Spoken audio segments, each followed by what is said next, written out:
Tumechagua Mbosso na leo tunapimia kwa mara ya kwanza room number 3. Mbosso, kwanza tunatamani pia kufahamu kwa mara ya kwanza, najua leo ni safari mpya tunaianzisha kwenye career yako ya muziki.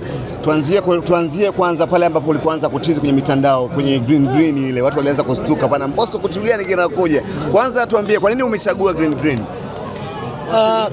Green ni rangi ya kupoza, I shout. Hilo la kwanza. La pili, green manake inakuruhusu kama mtu ambaye unasimama kwenye traffic light, unakuwa unaelewa hapa kuna red, kuna yellow na kuna green.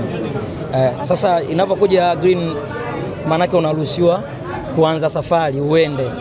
Kwa hiyo nilichagua rangi ya green kwa sababu nilichagua kujiruhusu sasa. Nilikaa takriban miezi 4 sijafanya movement yote ya muziki zaidi ya show corporate ambazo nilikuwa nazifanya, lakini niliamua sasa huu ni wakati wa mimi kwenda. Kwa hiyo ile ni ishara ya rangi ya kuniruhusu sasa huu wakati wangu jamani. Najua nimekaa muda mrefu kimya, kwa hiyo huu ni wakati wangu na imani watu walikuwa wananisubiri kwa hamu. Nafurahi pia kuona watu waandishi wa habari mmekuwa wengi kiasi kwamba mpaka tunasukumana kutaka interview, manake huu ni upendo. Kwa na appreciate na washukuru sana.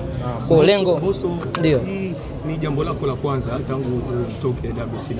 Lakini tumeona unapata support kubwa sana kwa Wasafi, tukianzia kwenye Wasafi TV mpaka CEO mwenye Diamond Platnumz akiwa ana post kwenye Insta story yake kuhusu hilo na wengine.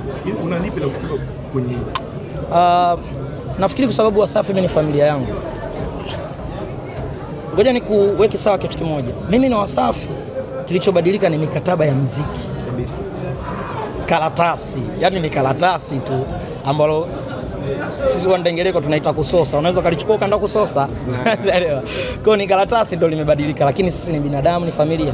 Same na media nyingine. Ndio maana ukiangalia bana yangu ina media almost zote ambazo unajua, kuna Crown Media, kuna Clouds, kuna EFM, kuna Wasafi, kwa sababu ni familia zangu. Ndio maana zimenisupport, na kama mlikuwa mnaona hata vitu vyangu walikuwa wananipostia.